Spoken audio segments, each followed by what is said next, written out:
Gearless scooter is one of the most common two-wheelers popular in many parts of the world. They are typically equipped with an automatic transmission system. This transmission system is known as continuously variable transmission, or CVT. The basic principle of a pulley-based CVT can be demonstrated by using this simple setup. It has a driver pulley and a driven pulley with variable diameters.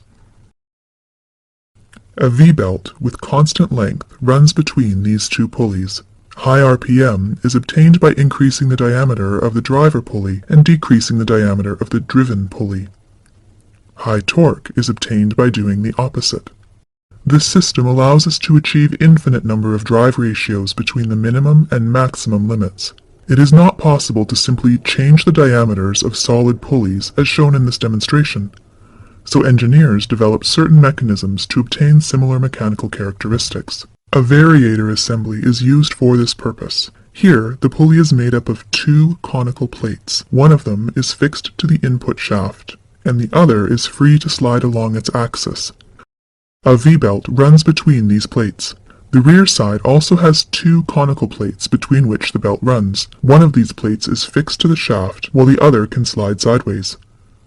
A compression spring forces the sliding plate to stay close to the other plate. This forces the belt to stay at the highest diameter of this pulley. In the driver pulley, the axial stiffness of the belt pushes the sliding cone farthest apart. This causes the driver pulley to have minimum diameter.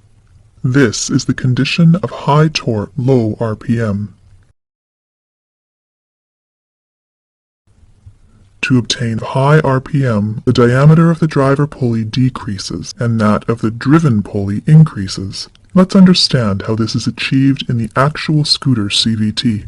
The sliding conical plate of the driver pulley has a set of rollers or sliders as shown here. When the engine is at low RPM, the rollers are held near the center of the pulley.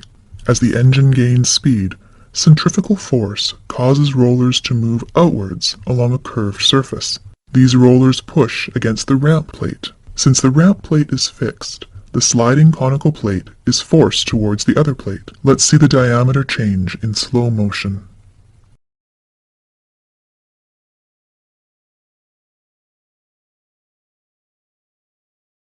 This is similar to the condition of high RPM, low torque, as we observed in the demonstration.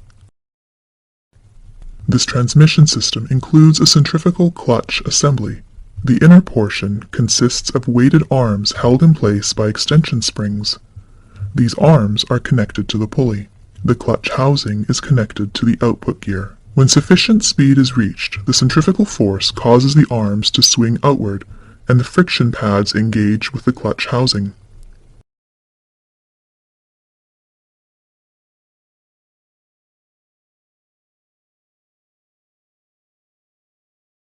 The clutch housing transfers power to the rear wheel through a gear train.